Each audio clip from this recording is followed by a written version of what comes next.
So as I approach the patient, nothing screams C-spine to me. Is there a mechanism? I don't see it. I could ask him and the patient if they have trauma, but nothing here screams trauma or significant mechanism of injury. Nothing screams hanging, drownings, or anything like that, so I'm going to forego C-spining. You have to tell us why C-spine, yes or no. So, sir, my name's Matt. I'm with ENT with Kissimmee River College. I'm here to help you. Is that okay? Yes. What is your name? Adam. Adam. What is your last name, Adam? Angel. Angel? How old are you? 20. What's bothering you today? I'm feeling dizzy. Oh, you're feeling dizzy. Okay. Do you feel like you're going to pass out? No. Did you hit your head? No. Did you get in a fall? Have you fallen or getting any trauma? No head, neck, or back pain? Nope. Do you have to ask that? Yes. That's before going out. You guys see that? You see it? You see it? You guys following along? You guys paying attention? Good. So, we roll out C-spine again. So, if he's feeling dizzy, I would probably want to get you into a chair. Are you feeling really dizzy? No. Kind of dizzy. Not too dizzy. Okay, because I don't want him to fall off the stool. It's very precarious. So I would probably put him into a laying position or semi-college position.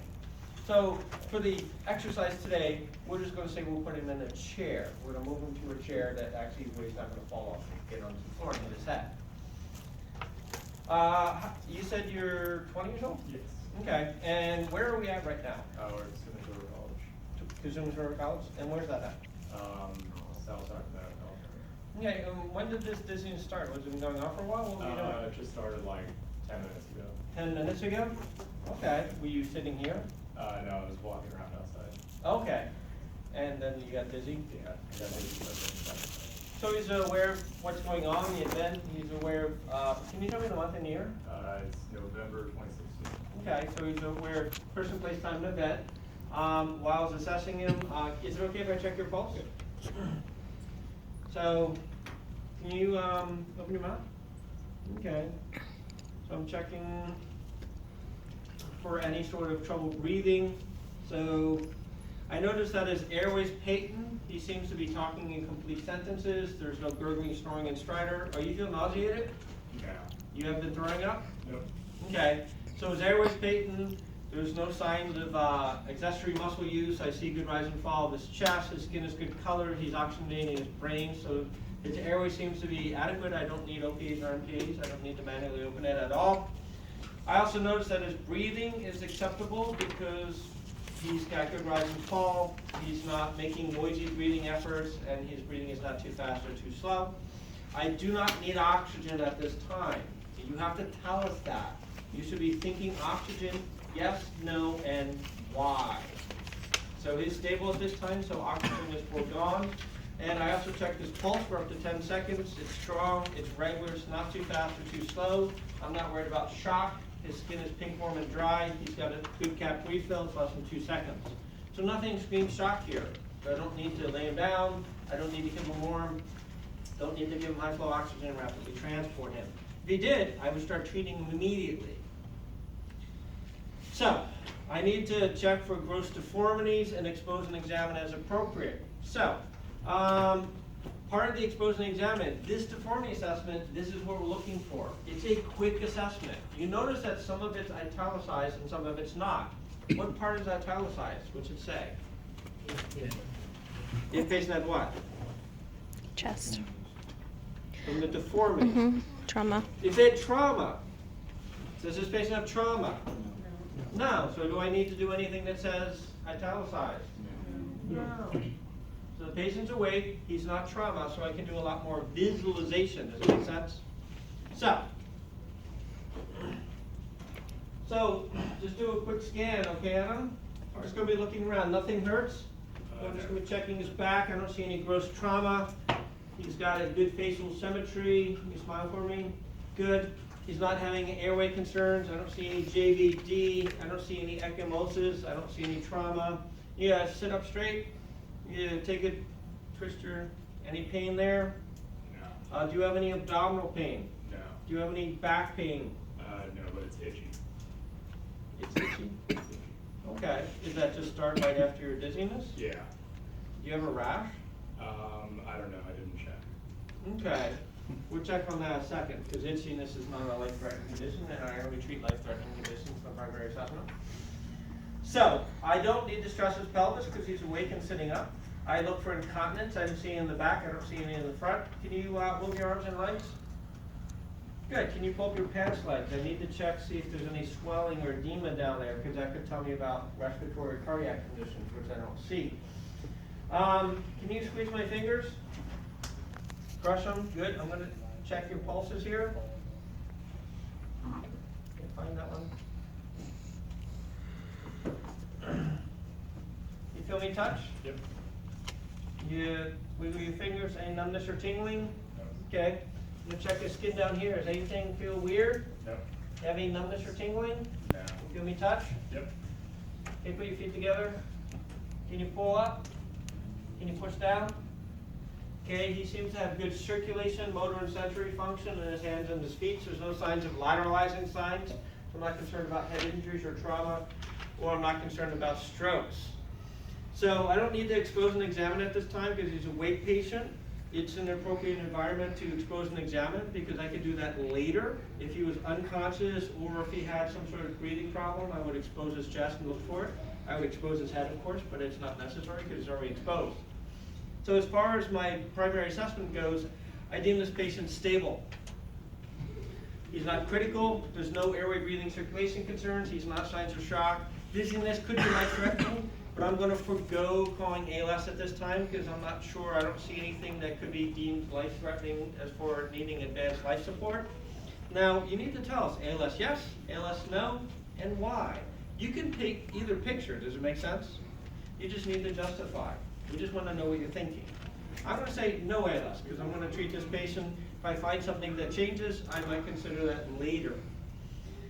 So, if I had extra responders here, I would assign someone to give me some vital signs, get a full assessment, just like it says on the skill sheet, maybe get the gurney ready, practice for extrication. But this skill, I have to do all by myself.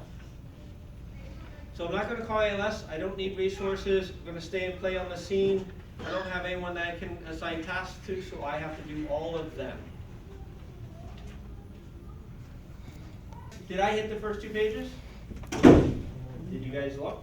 Did you see? That's what you need to do for every patient care from now to the end of the semester. That's the things we're going to be considering. So, assessment. It will change slightly if he was unconscious or if he got hit by the light rail. Does it make sense? Yeah. On the bottom of considering your patient priority, it says Cincinnati stroke, and since he has dizziness. Dizziness. So good. That could be a sign of the Cincinnati stroke test. So, that's a great test. I did check for lateralizing signs with the CMS checks, and I didn't see anything. But I could consider doing the Cincinnati stroke test. He passed one of them already, right? Yeah. He passed the smile test. The only other test you could do is hold your arm straight out in front of him, eyes closed, palms up. Does he pass that one? Mm-hmm. Good. Can you say, I'm in classroom T115? I'm in classroom T115. And he passes all 3. I didn't do the Cincinnati stroke test because I deemed it inappropriate because I said there's no lateralizing signs and he already passed one of the 3. So, but it would Okay. be good to consider Cincinnati stroke test because some strokes are really subtle. Okay. And a Cincinnati stroke test is pretty definitive. So, good catch, good catch. You definitely want to find it because you don't want to find it later on when you're doing vital signs. So we have 3 things we need to do. We need to do vital signs, we need to do history, and we need to do head-to-toe exam. I don't care what order you do them in. But generally, most times we do it in the orders that's listed on your skill sheet. You need to do 2 sets of vital signs. Does it make sense? Mm-hmm. And you need to do history questions, and then you want to consider, should I stay on scene and do a physical exam, or should I transport, depending on the patient's status? We can stay on this guy for a while because he's totally stable. So, my vital signs, I'm going to document the time. I need to do a pulse for 1 minute.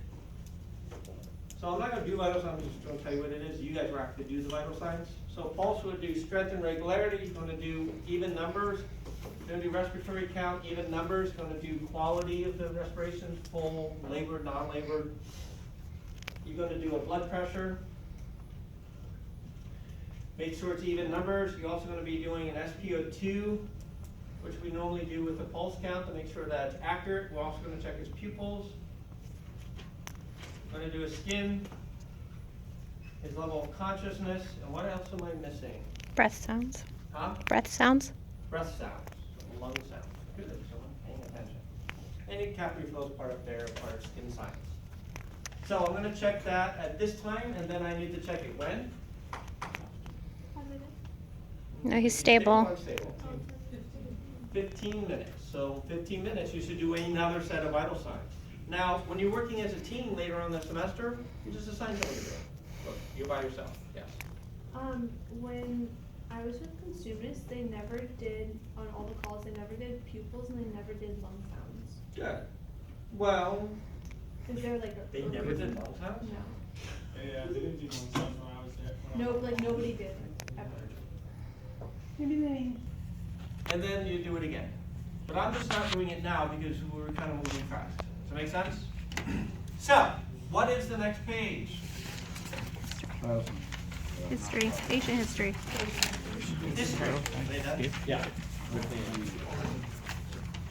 So, we're gonna get history. Now, often they put history with vital signs, and they're often intermixed. Huh? I'm counting how many bullets do I? How many bullets? I'm taking the. Well, I'm just following along the skill sheet. If you actually look at the skill sheet, it says the same thing, right? Yeah. Yeah. Now, the only thing the skill sheet says that I didn't would be like additional vital signs like glucometer is necessary. So if the person was unresponsive, would we check a blood sugar? No. When they were no diabetic, would we check Yes. a blood sugar? Yes. Yeah, is that in your scope of practice? Yes. Is it in your national scope of practice? Yes. I don't care what Kristen says. But it's not in second mechanics scope of practice. Mhm. But you could also do end-tidal CO2. Mhm. That is in your California scope. You guys read that, right? You guys read the PDF file that I sent you guys? Does it say end-tidal CO2 is in your scope of practice? We did that, I did that. Does it say CFAP's in your scope of practice? It is. I don't It's know. actually, it's on that. nebulized CPAP, that's not in our scope. No, nebulization is not in your state or local scope of practice. You may help patients with their own self-prescribed medication for respiratory emergencies. So if they haven't had treatment, you can push that. But you can do CPAP, you can do anti, so all these other things you may do, but not necessary. This is what we want every patient, every time. Okay, now with history, look at the top. Lots of things you need to get. Now we started, you guys did pretty good history with their cardiac arrest, but that's the tip of the iceberg. So, Adam, is your legal name? Yes. And ADAM? Yep. And your last name? Angel, A-N-G-E-L-L. A-N, G-E-L-L. and do you have a middle initial? N? Yes. Okay, and when's your birthday? May 18th, 1996. And how old does that make you? 20. And what is your home phone number, or cell phone, or whatever contact phone? 916-000-0000.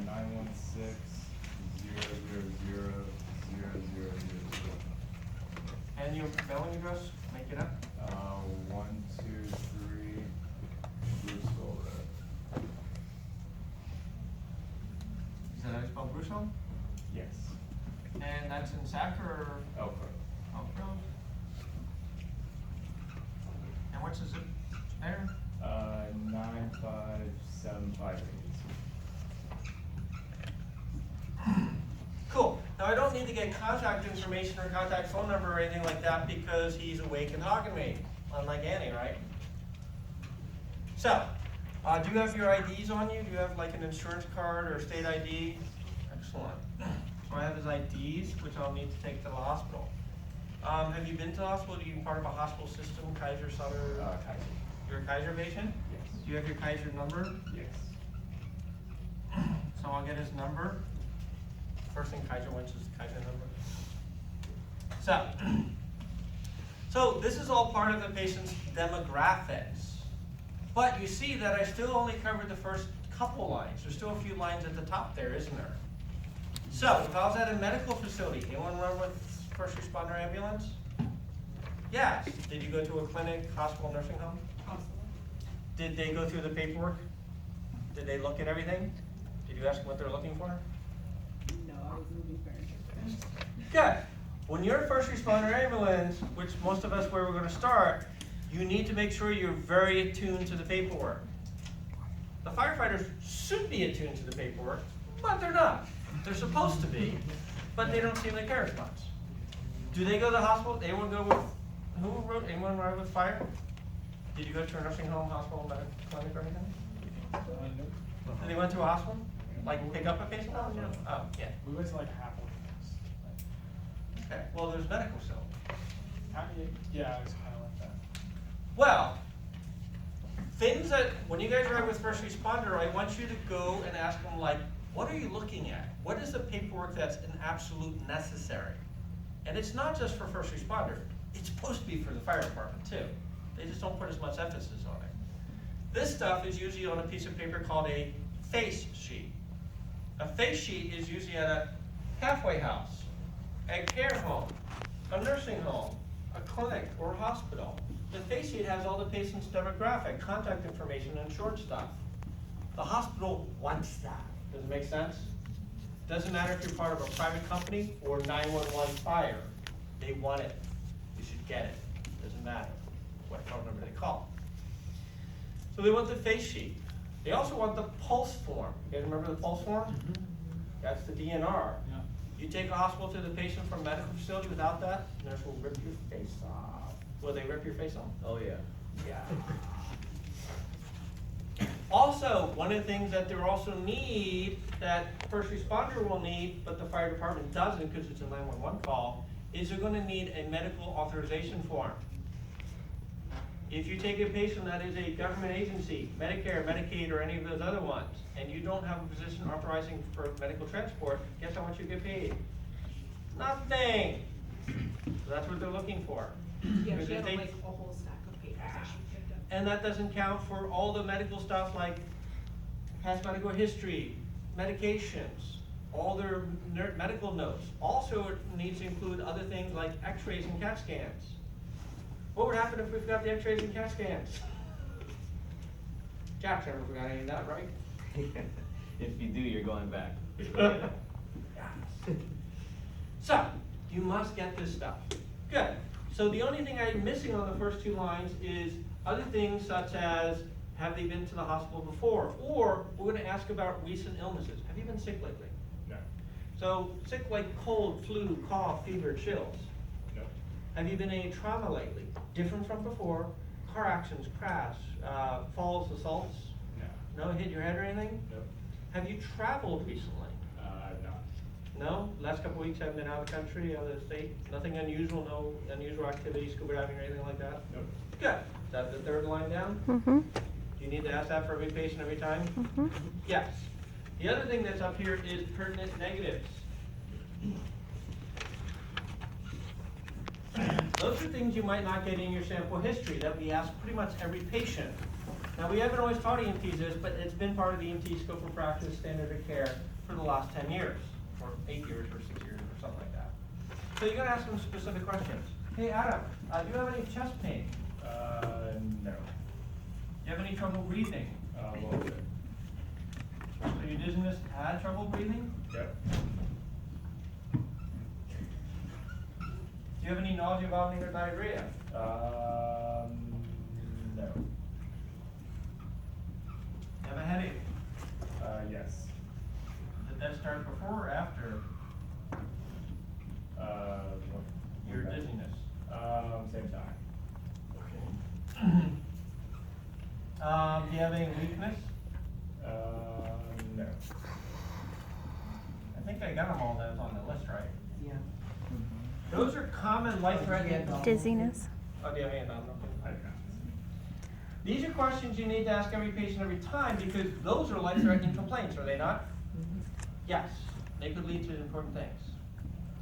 So, that's the top 4 lines of your history, which you need to ask every patient every time. And if the patient can't tell you, then you ask family, caregivers, bystanders, nurses.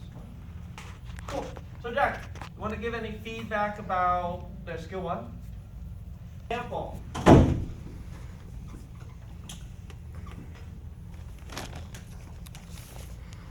I can spell. And the O-P-Q-R-S-T. So, we can't say, sir, do you have any signs and symptoms I should be aware of? The signs and symptoms are on that skill sheet. It's the signs and symptoms you're going to be asking questions about are related to his complaint. So, what questions should I ask on that page? Would it be the neurologic emergencies? Is there a thing that says neurologic emergencies? Good, because that's kind of what he's having, right? Mm-hmm. Good. So, for neurologic emergencies, we need to roll out stuff. Hey, you always said you didn't fall down and hit your head, right? Okay, and you don't have any head, neck, or back pain? No. Okay, and we already did the Cincinnati stroke test, we're already rolling out a whole bunch of them, right? Okay, there's things on there that are kind of like, you need to know why you're asking the question. Does it make sense? Mm-hmm. Have you had a fever recently? No. Why would I care if he has a fever when he's having dizziness? Mm-hmm. Mm-hmm. Fever with meningitis. What else could point to the meningitis besides fever and dizziness? There's a rash. Neck pain. Neck pain and a Rash. rash. What will that change with me? Yeah. And then I need to gown up, Mm-hmm. mask up, face shield up. So, these questions are not just questions, you have to know why you're asking the question. Okay, other things on there is, do you have any trouble seeing? No. Okay, is the room spinning? Just a little bit. Is it? Does it feel like you're spinning or the room's spinning? Feels like the room's spinning. Okay. Do you have any problems with your ear? Any ear pain or trouble swallowing? Yes, I'm having difficulty swallowing. Okay. But do you have any ringing in your ears or anything? No. Ooh. Who knows what ringing in the ears is called? That's in your chapter, neurologic emergency. Tinnitus. T-I-N-N-I-S. Tinnitus. So we're worried that he might have a middle ear problem. If he has ringing in his ear or ear pain or trouble with, like, say, a sore throat. Could that cause dizziness? Yes. These are all the things your book talks about. We talked about the vision because that could be a sign of a stroke or head injury. We asked about nausea already, right? So he doesn't have that. Now I'm getting lost because I'm just kind of wandering away. So, I think I hit about 80% of them. What else is on there? A rapid or gradual onset of symptoms. Good, so that's part of the OPSD. What else is on there? Medication changes. Ooh, medication changes. Could he have low blood pressure from having Mhm. changes in blood pressure medication? Mm-hmm. Or seizing disorders? Incontinence. So, I asked all the signs and symptoms that were pertinent to his normal things, plus the negatives I already asked. Adam, are you allergic to any medications? No. Has anyone seen the abbreviation NKDA? Mm-hmm. You guys are reading the paperwork, right? How many people rode with the fire or first responder and then read their PCRs? Read the PCRs. Just ask them. I'm not gonna let you read it unless you ask them, right? It's like typing away. And you're like, at the end of this, can I read the PCR? And then just go through. No, Make sense? allergies. No. You're allowed to read the PCRs because are you part of the patient care? Yeah, so read the PCRs. So, sometimes they write it as NKDA or sometimes NKA, no known allergies, no known drug allergies, good. Are you taking any prescription medications? I'm not. Are you taking anything over the counter, aspirin, Tylenol, or Advil? No. You ever taken anything for the headache? No. Okay. Are you taking any herbal supplements or any sort of supplements, vitamins? I'm not. Well, okay. You been drinking any alcohol? No. Do you drink alcohol at all? No. Okay. And we ask everyone this, are you doing any street drugs, crystal meth, cocaine, pot? No. Okay. Have you ever been hospitalized or do you have any medical problems we need to be aware of? No. So you've never been ER for anything? No stitches, broken bones, surgeries? I'm not. Have not. Now, when you guys ride on the ambulance, did the medics ask them in the field? And then they ask them again on the ambulance? And they ask them again before they get to the hospital? Yes. Because people do stupid things when they're stressed out. So not only will I ask them that, I really need to know. So I'm going to ask them the most common types of medical problems as it's listed on your skill sheet. Do you have high blood pressure? No. Do you have diabetes? No. Do you have seizing disorders? No. Do you have asthma? No. I'm not gonna ask about emphysema, because what's the odds of this person having emphysema at 20 years old?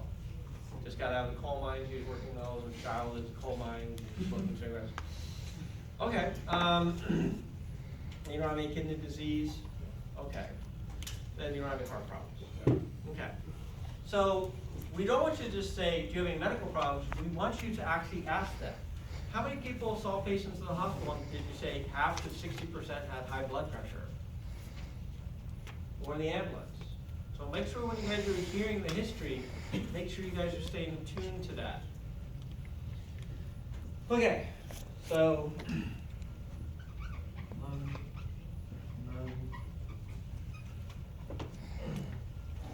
When was the last time you ate? Like 20 minutes ago. So, about 10 after 8? Yeah. And what did you eat? I ate a jelly sandwich. Did you have anything to drink with that? A cup of water. Okay. And you said you were sitting in the classroom when you suddenly developed dizziness and a Mm-mm. headache. No, he was walking around. Okay. You're not allergic to anything. I'm allergic to peanut butter. He was Okay, you walking can have around. peanut butter. No. And you having trouble breathing? Yes. Would you describe it as mild or pretty severe? Because you look like you're only in mild distress. Yeah, just a little bit of trouble breathing. And you're having trouble swallowing? Yeah. Okay. Okay, but he's not in labored breathing, so I'd be concerned about allergic reactions. I don't see any rash on his arms or on his face or his neck. I don't see any swelling. He's not having difficulty streaking. He doesn't have any stridor. He doesn't have any, he's not in anaphylaxis. Now, he might be having a mild reaction, but that's not life-threatening. So when I do my head-to-toe exam, I could see that. But right now, there's no stridor, there's no respiratory distress. He's had a mild shortness of breath, but his breathing is not labored. So in my physical exam, if he does have a rash, I might think there's an allergic reaction. But I'll listen to his lung sounds as well. Didn't he say rash on the back? What's that? He did say rash on the back. He did say he had itchy Or back. itchy back. Okay. So we don't know yet. Okay. Now, if his symptoms were more severe, does it make sense? Yeah. I would be more aggressive with it. But the symptoms are pretty mild at this time, and I still need him to be stable. Mhm. So, now what time did these symptoms come on, fast or slow? Pretty fast. Pretty fast? And what time was it at? About 8, it was like 10 minutes before you guys got here. Well, I got here at 8 o'clock. Okay, 7:50. And he came on real fast. And you said the dizziness started before the headache? Or at the same time? Yeah, before. Okay. A little before.